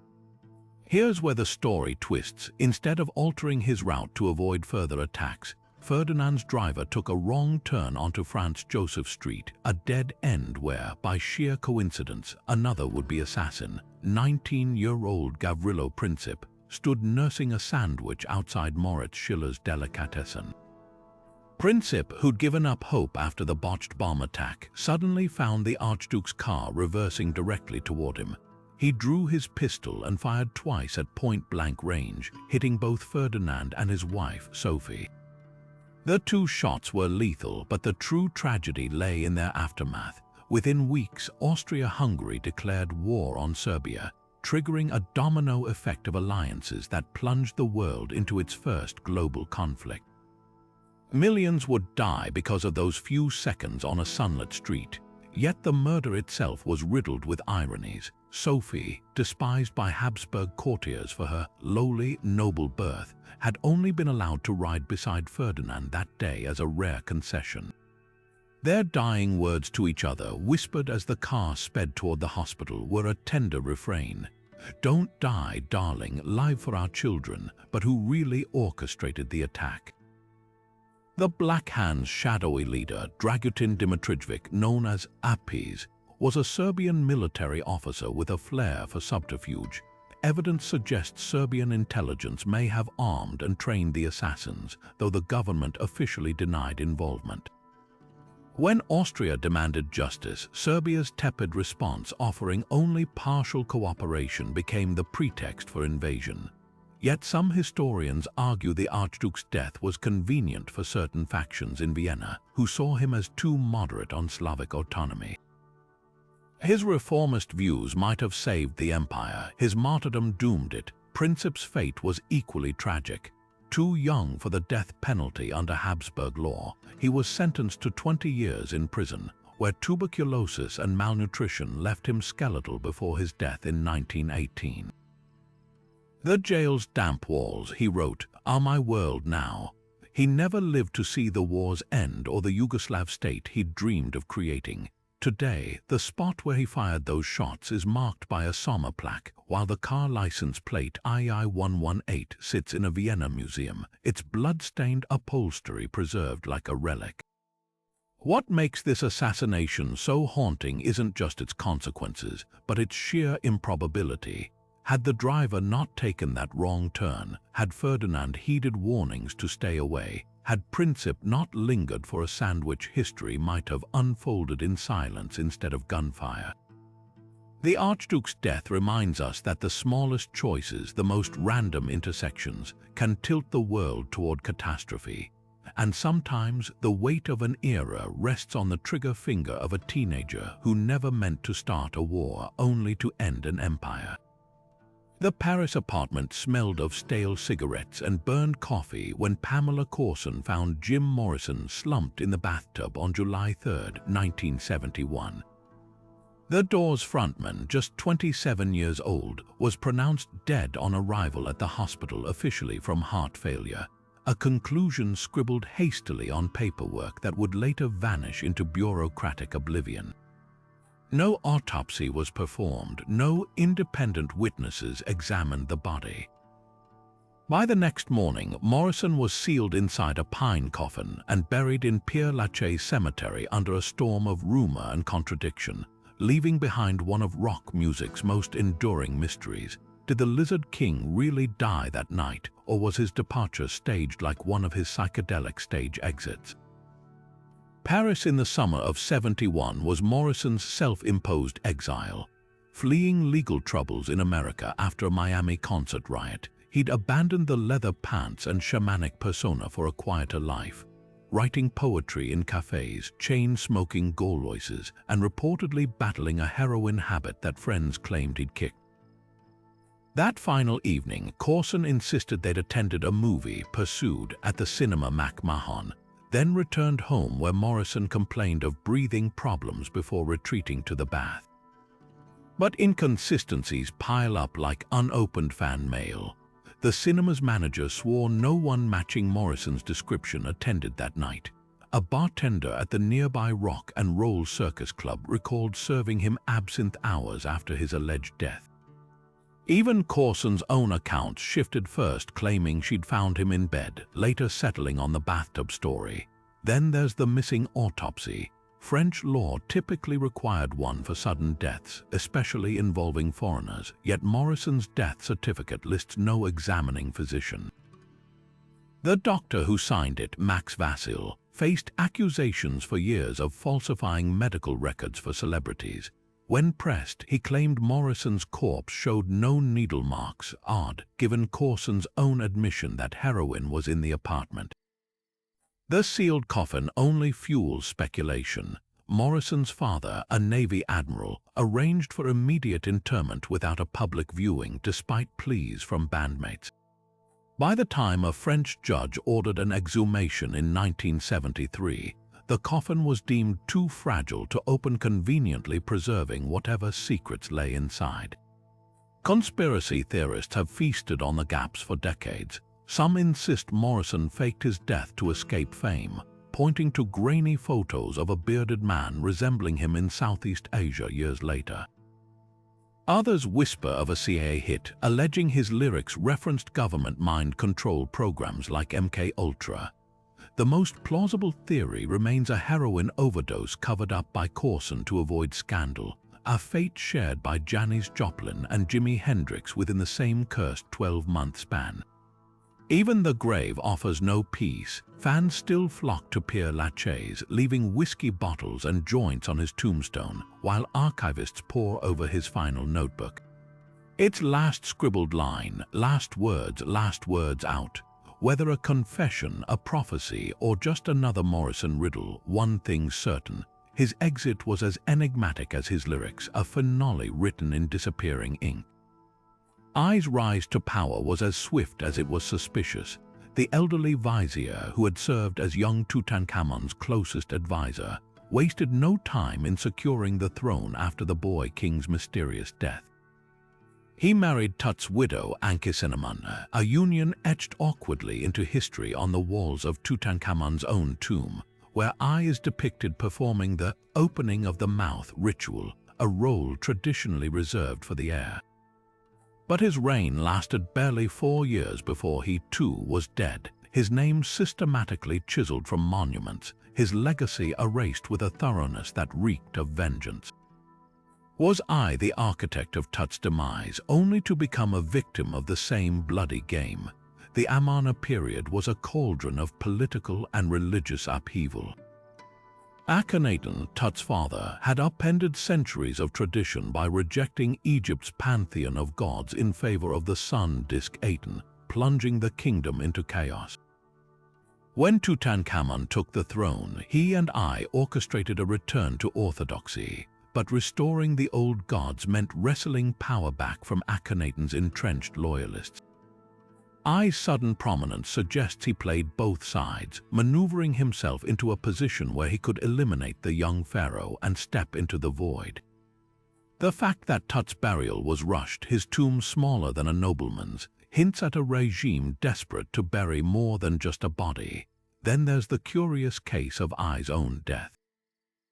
His chosen successor, General Horemheb, didn't just inherit the throne, he launched a campaign to obliterate I's memory.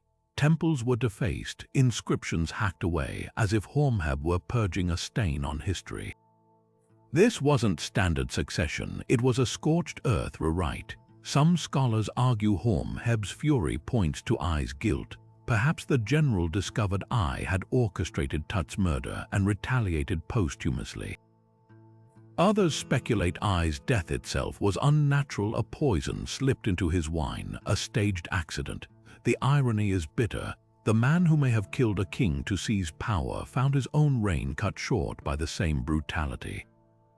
The Amarna period's turmoil didn't end with I. Horemheb, once a loyal soldier, became the dynasty's executioner, tying up loose ends with ruthless efficiency. He even backdated his reign to erase Akhenaten, Tutankhamun, and I from official records, as if their very existence was a mistake. In this light, I's fate feels less like random misfortune and more like karmic justice, a player in a deadly game who overstepped and paid the price. His tomb, grand but hastily repurposed from an earlier noble's, stands as a metaphor for his rule, borrowed glory swiftly reclaimed. The sands that buried I's name also buried the truth, leaving us to sift through fragments and wonder. Was he the puppet master or just another pawn in Egypt's most turbulent era? One thing's certain, in the shadows of Amarna, no throne was safe, and no death was ever just a death. The spring air was thick with tension on May 19, 1536, as Anne Boleyn stepped onto the scaffold at the Tower of London. Dressed in a grey damask gown trimmed with ermine, the woman who had defied kings and popes to become England's queen now faced a French executioner's sword, an act of mercy arranged by Henry VIII, who wanted her death to be as painless as possible. But mercy had been conspicuously absent in the weeks leading to this moment. Anne's fall was as rapid as it was brutal, orchestrated by a king who had once moved heaven and earth to marry her, only to discard her when she failed to produce a male heir. The charges against her read like a sordid court drama: adultery with 5 men, including her own brother, and treasonous conspiracy against the king's life. Historians now agree these accusations were almost certainly fabricated. The evidence was laughably thin, a dropped handkerchief twisted into proof of an affair, courtiers' gossip presented as fact. Even the timeline was impossible. One alleged tryst occurred while Anne was recovering from childbirth, surrounded by attendants. Yet within 17 days of her arrest, a hand-picked jury found her guilty, and Henry had already begun courting her lady-in-waiting, Jane Seymour. The speed of it all reeked of desperation, as if the king couldn't bear to let reality interfere with his next marriage. Anne's final moments were a masterclass in composed defiance. Her speech to the crowd was graceful, praising Henry as a gentle and sovereign lord, while subtly asserting her innocence. When the executioner, known for his skill with a blade rather than an axe, approached, she reportedly joked about her little neck, a macabre flash of the wit that had once enchanted a kingdom. The sword struck cleanly, but the aftermath was anything but tidy. Denied a proper burial, Anne was interred in an unmarked grave beneath the Tower Chapel, her head tucked unceremoniously under one arm. The ghost stories began almost immediately. Guards at the tower reported sightings of a spectral figure in Tudor dress gliding through the corridors, her head clutched against her chest. The most famous account dates to the 19th century, when a sentry swore he saw a procession of phantom nobles escorting a headless woman near the site of her execution. Skeptics dismiss these tales as folklore, but the persistence of the legends speaks to something deeper: Anne's refusal to be erased. Even in death, she remains a presence, her story too potent to be confined to history books. Henry's haste to wed Jane Seymour just 11 days after Anne's death only deepened the scandal. The contrast was stark. Where Anne had been fiery and intellectual, Jane was meek and obedient, the perfect foil for a king weary of defiance. Yet the irony is inescapable. Anne's real crime wasn't infidelity, it was failing to give Henry the son he craved. Jane would succeed where Anne had not, bearing the future Edward VI, but her triumph was short-lived. She died days later, joining Anne in the ranks of Henry's tragic queens. What lingers isn't just the injustice of Anne's death, but the sheer audacity of her life. She was a woman who read banned books, debated theologians, and reshaped England's religious identity, all before her 30th birthday. Her execution wasn't just a personal tragedy, it was a turning point, proof that even the most powerful woman in the realm was disposable in the face of a king's whim. The tower stones may have absorbed her blood, but they couldn't contain her legacy. 5 centuries later, Anne's ghost still walks, not as a victim, but as a reminder. Some voices refuse to be silenced, even by a sword. Prince Felix Yusupov should have been celebrating. The man who'd masterminded Rasputin's murder had rid Russia of its so-called mad monk, the peasant mystic whose sway over the royal family had become a national scandal. Instead, the months following that bloody night in December 1916 unfolded like a grim fairy tale where the hunters became the hunted. Yusupov, the flamboyant aristocrat with a taste for velvet suits and Parisian perfumes, was exiled to his Crimean estate, a slap on the wrist from Tsar Nicholas, who couldn't risk executing a nobleman as popular as Felix. But when the Bolsheviks seized power a year later, the real punishment began. Yusupov and his co-conspirators weren't just outcasts, they were living targets in a country that had turned against the old elite. The first to fall was Grand Duke Dmitry Pavlovich, Yusupov's cousin and accomplice. Though spared execution due to his Romanov blood, Dmitry was banished to the Persian front, a death sentence in disguise. He survived the revolution only to die in exile decades later, ravaged by tuberculosis and alcoholism in a Swiss sanitarium. Then there was Vladimir Purishkevich, the firebrand politician who'd fired the shots into Rasputin's back. Arrested during the revolution, he contracted typhus in prison and perished in a feverish delirium, raving about the starets holy man he'd helped kill. Even Dr. Stanislaus Lazovert, the physician who'd allegedly laced Rasputin's cakes with cyanide, vanished into obscurity, his fate a mystery. though rumors swirled that he'd been shot by Bolsheviks during the Civil War. Yusupov himself escaped Russia with his wife Irina, granddaughter of Tsar Alexander III, but not without cost. Bolshevik agents tracked them across Europe, and in 1928, a Soviet spy posing as a monarchist lured Yusupov into a Paris courtroom, suing him for defamation over his memoirs' account of Rasputin's murder. Though Yusupov won the case, the legal battle drained his fortune, forcing him to peddle his wife's jewels and hawk perfumes under the label Prince Yusupov. The final insult, his beloved Moika Palace, the very spot where Rasputin had been killed, was converted into a Soviet schoolhouse, its blood-stained basement repurposed as a storage closet. But the most chilling twist came from beyond the grave. In his exile, Yusupov became obsessed with Rasputin's prophecy that if nobles killed him, the royal family would follow within 2 years. When Nicholas, Alexandra, and their children were slaughtered in Yekaterinburg in 1918, Yusupov reportedly trembled at the news, whispering, "We didn't understand what we were dealing with."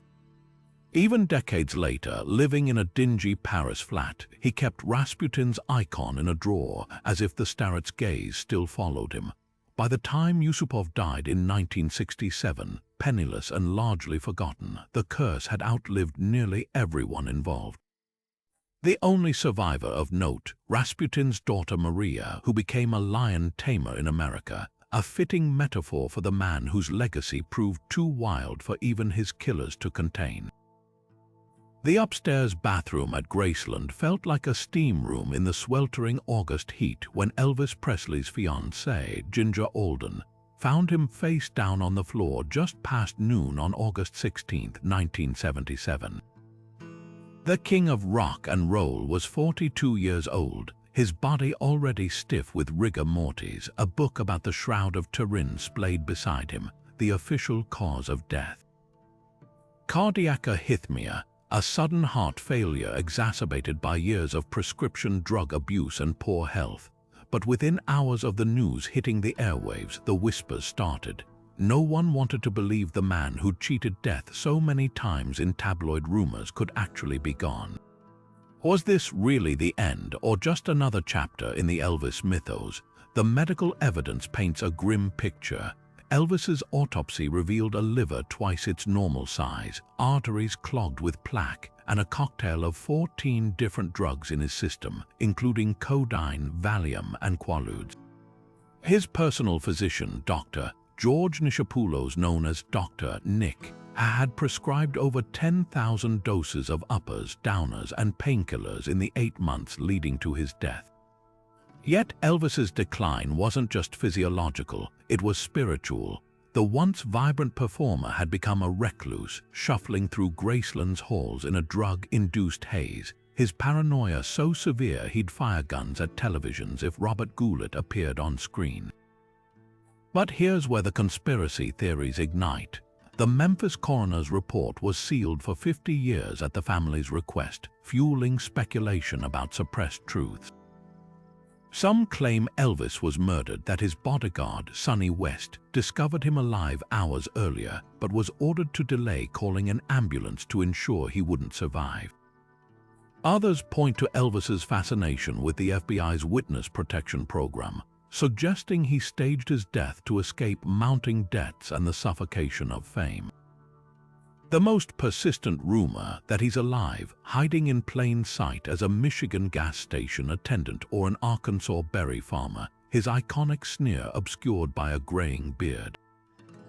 The eerie aftermath only fans the flames. Graceland staff reported hearing footsteps in empty hallways, jukeboxes playing his songs unprompted. His gravesite was relocated after a botched grave robbing attempt in 1977. And even in death, his likeness became a commodity, his face stenciled on velvet paintings, his voice resurrected through AI duets. The King's exit was less a finale than a dissonant chord unresolved, leaving fans to wonder, did the drugs finally catch up with him, or did he pull off the greatest vanishing act in music history? The truth might lie somewhere between the autopsy table and the collective imagination. where Elvis remains forever suspended, neither fully gone nor entirely present, just like the echo of a rockabilly riff in an empty recording studio. The candles had long since burned low when 4 knights clattered into Canterbury Cathedral just after dusk on December 29, 1170. Archbishop Thomas Becket, once King Henry II's closest friend and now his bitterest enemy, stood near the altar in silent prayer as the armed men burst through the cloisters. What happened next wasn't just a murder. It was a sacrilege so shocking it would echo through history, turning a stubborn priest into a martyr and a king's careless words into a death sentence. The rift between Becket and Henry had started with an unlikely friendship. Born to middle-class London merchants, Becket rose through the church ranks until Henry appointed him chancellor, a role he performed with such flair that the king joked they shared one heart and one mind. But when Henry maneuvered him into the Archbishopric of Canterbury in 1162, expecting a pliant ally, Becket shocked everyone by taking his spiritual duties seriously. He traded silk robes for rough wool, gave lavishly to the poor, and fiercely defended the church's independence from royal control. The breaking point came over criminous clerks, churchmen accused of crimes whom Henry wanted tried in secular courts. Becket refused, insisting only ecclesiastical courts could judge God's servants.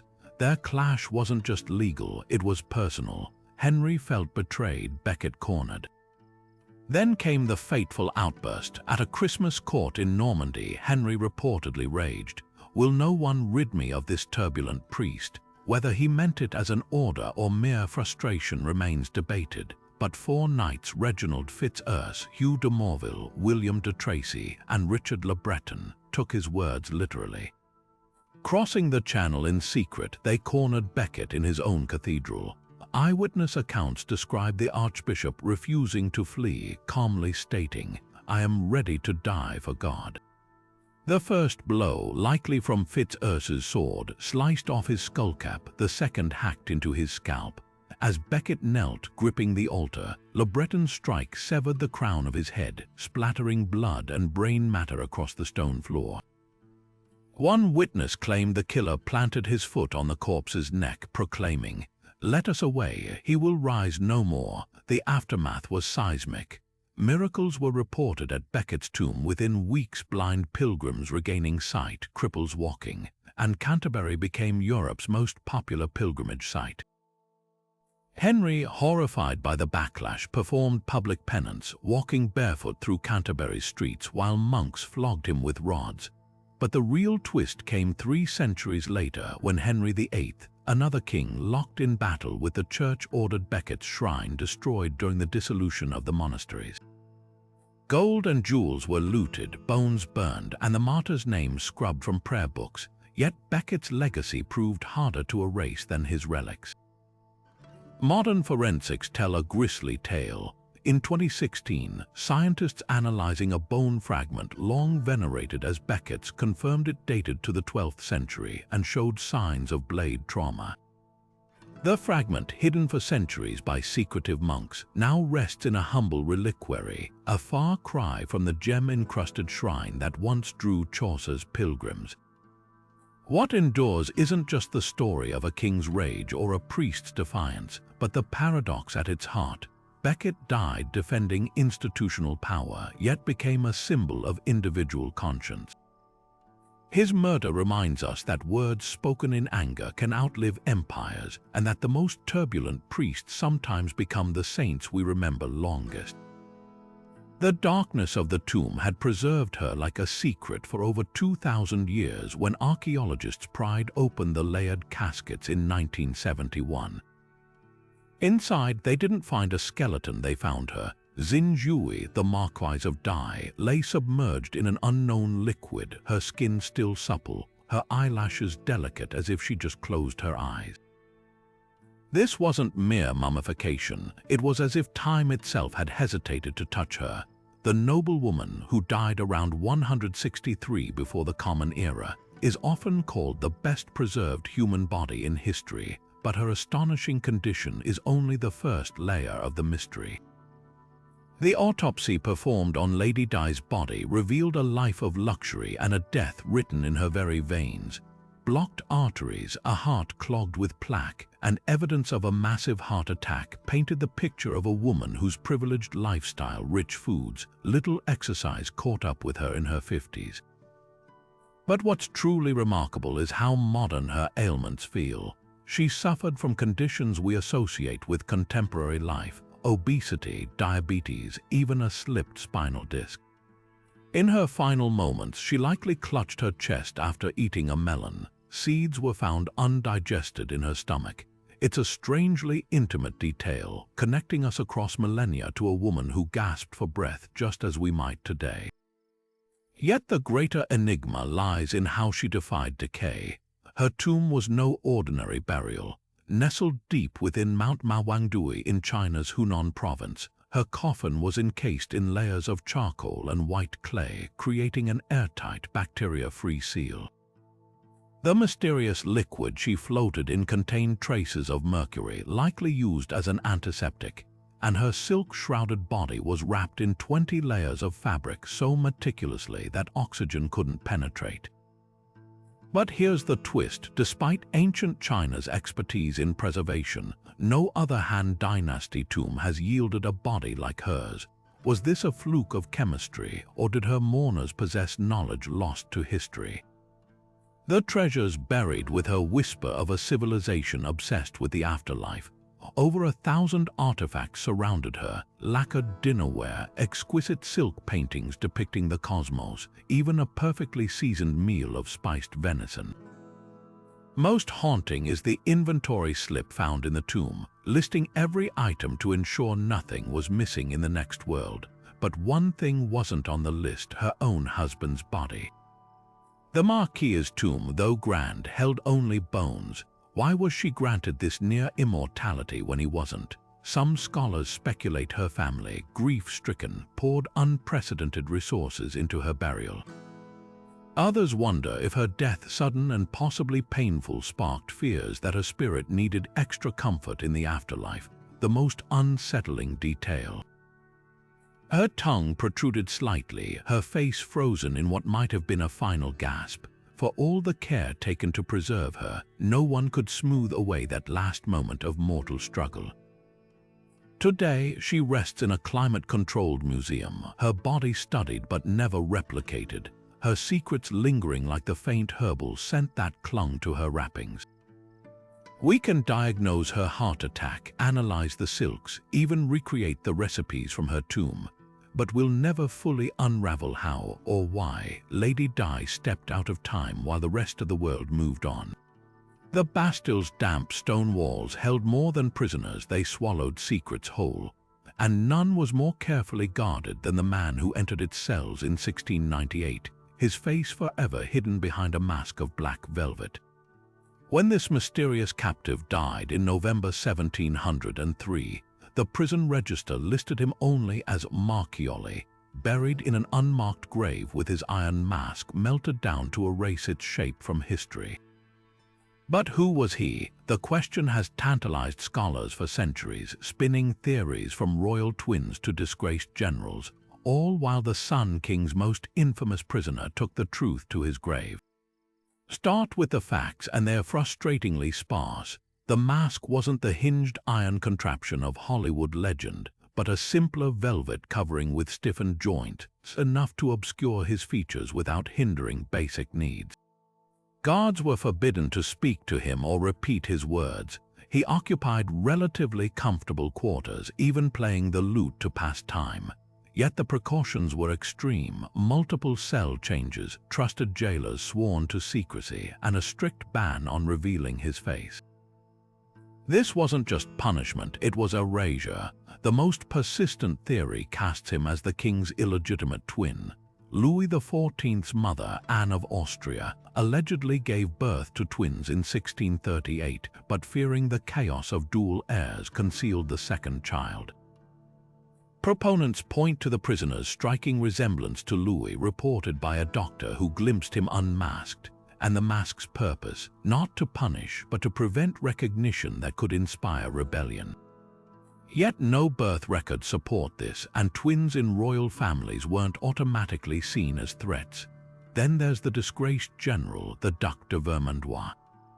As Louis's illegitimate son by a mistress, he supposedly struck a royal half-brother during an argument, earning himself a masked exile. The timeline fits Vermandois vanished from court in the 1680s, but why maintain the charade after his death? And why the obsessive secrecy for what was, at heart, a family spat? A darker possibility emerges with Eustache Dorger, a valet arrested for unspeakable crimes in 1669. Letters from the minister Louvre describe Dorger as needing no knowledge of other prisoners, hinting at blackmail or scandal involving high-ranking nobles.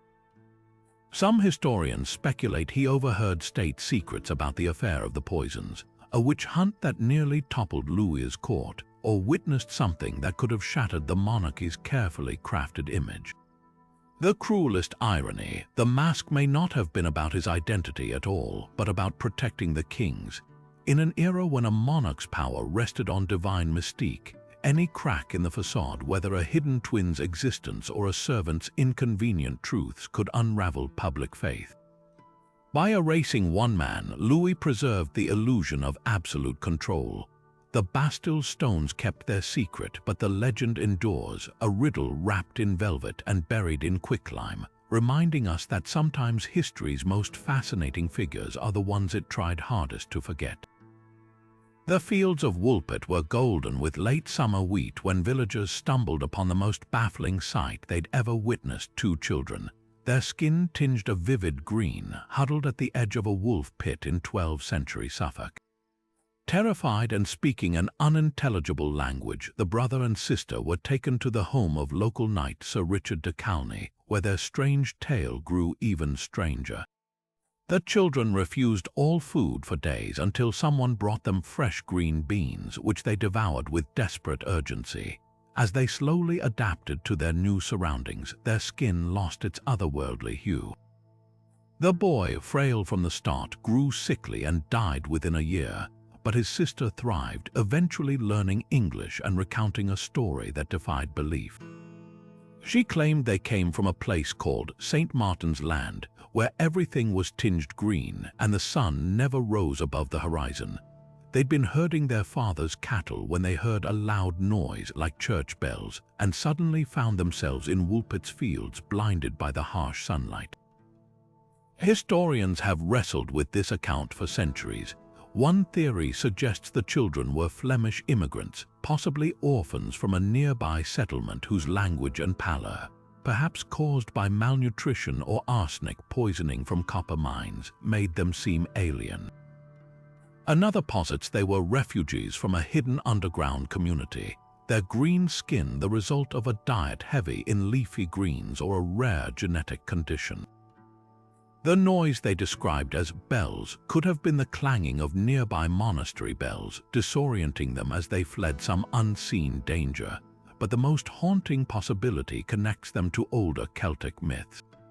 In Welsh and Irish folklore, green often signifies the otherworld, a realm of fairies or spirits just beyond human perception. Could the children have wandered through some forgotten passage between worlds only to be trapped in ours? The boy's death after losing his green tint might symbolize the impossibility of surviving once severed from their origin. His sister's assimilation, meanwhile, mirrors countless immigrant stories, the pain of adapting, the erasure of one identity to embrace another. The green children left no gravesite, no artifacts, only a village's collective memory and a puzzle that refuses to fade. Were they a medieval misunderstanding, a parable about cultural displacement, or evidence of something far stranger? Like the fading green of their skin, the truth has vanished into time, leaving us to wonder about the world, or worlds, that might lie just beyond the edges of our understanding. The mist clinging to the Scottish Highlands in the early 2nd century may have been the last thing the Roman 9th Legion ever saw. Around the year 120 of the Common Era, the storied Legio Roman 9 Hispana, a battle-hardened force of 5,000 men that had fought under Julius Caesar and quelled Boudicca's rebellion, vanished from the historical record like smoke dissipating in a storm. No chronicles mention their destruction, no mass grave has ever turned up their armor. They simply marched north into Caledonia's rugged wilderness and never marched back. The disappearance is so complete that even Rome's meticulous military archives fall silent, leaving us to piece together their fate from whispers and fragments. One chilling theory suggests the legion met its end in a coordinated ambush by the Picts, those fearsome tribesmen whose tattoos and guerrilla tactics unnerved even Rome's most disciplined soldiers. Archaeologists have unearthed Roman gear scattered near the Antonine Wall, broken swords, bent spearheads, but nothing conclusively ties these artifacts to the Ninth. Still, the timing fits. The early 100s marked a surge in Pictish resistance, and the Ninth's last known campaign was a push into what's now central Scotland. Could they have been lured into a narrow glen and slaughtered, their bodies left to the crows? Ancient sources like Tacitus hint at catastrophic Roman losses in the region, though they never name the Ninth directly. But here's where the plot thickens. A handful of inscriptions found in the Netherlands suggest the Ninth might have been reassigned to the Rhine frontier after their Scottish campaign. One tablet, dated to around 125, lists a soldier's transfer from the Ninth to another unit, implying the legion still existed years after its supposed annihilation. Could their disappearance simply be a bureaucratic error, a quirk of spotty record-keeping? Some historians argue the legion was quietly disbanded due to heavy losses, its remaining troops absorbed into other units. Rome had done this before, with legions gutted in battle, erasing their numbers to avoid the shame of an outright defeat. Then there's the Eastern hypothesis. A tantalizing lead comes from an obscure Roman document mentioning a Legio Roman 9 stationed in Judea during the Bar Kokhba revolt in the 130s. Was this the same Ninth, relocated to crush a rebellion half a world away from Scotland? It's not impossible Rome frequently shuffled legions to crisis zones. But without definitive evidence, it's like chasing shadows. The Ninth's eagle standard, that sacred emblem of Roman pride, was never recovered, leaving their story suspended between fact and folklore. Perhaps the truth lies somewhere in the merging of these theories. The Ninth could have suffered devastating losses in Scotland, prompting Rome to disband the remnants and scatter them across the empire, their official status left deliberately vague to save face. Or maybe, just maybe, they met a fate so spectacular that every survivor was sworn to secrecy. The Highlands have a way of keeping their secrets buried beneath heather and peat, and the Ninth's final march might remain one of history's most haunting unsolved mysteries, a legion swallowed whole by the land they tried to conquer. From the poisoned chalice that may have silenced Napoleon to the eerie vanishing of the Ninth Legion in Scotland's mist, these 30 deaths aren't just endings. Their hinges swinging history in directions we're still untangling. Alexander the Great's empire splintered without him, Cleopatra's fall sealed Rome's grip on Egypt, and Rasputin's murder couldn't save the Romanovs from their own bloody fate. Each of these mysteries rewrote the world in ways both glaring and subtle. Lincoln's assassination derailed Reconstruction, Marie Antoinette's execution became a revolutionary rallying cry, and Marilyn Monroe's unresolved demise fuels conspiracy theories that still shadow American power brokers. Even the quietest exits left seismic marks, like Tchaikovsky's death, which either silenced a genius or exposed the brutal hypocrisy of an era. But here's what chills me: for all our forensics and archives, some truths refuse to be dug up. We've mapped Tutankhamun's DNA, but still can't say for certain if I's dagger or a chariot crash killed him. We've scanned every inch of the Pacific, yet Amelia Earhart's plane eludes us. And what of Joan of Arc's bones, deliberate fraud, or a saint's last miracle? The past keeps its secrets locked tight, daring us to pry. That's where you come in. History isn't just a monologue from textbooks, it's a debate, a living thing shaped by every new theory. So tell me in the comments which of these deaths keeps you up at night. Is it Bruce Lee's inexplicable collapse, a martial arts legend felled by something as mundane as a pill, or Edgar Allan Poe, the master of the macabre, whose own end felt ripped from one of his stories? Maybe it's the Green Children of Woolpit. Were they refugees, fae, or something even stranger? Hit subscribe if you're hooked, because we're just scratching the surface. From lost tombs to cryptic last words, history's darkest riddles are waiting for their next detective. So I'll leave you with this. If you could solve one of these mysteries, which would it be, and how far would you go to uncover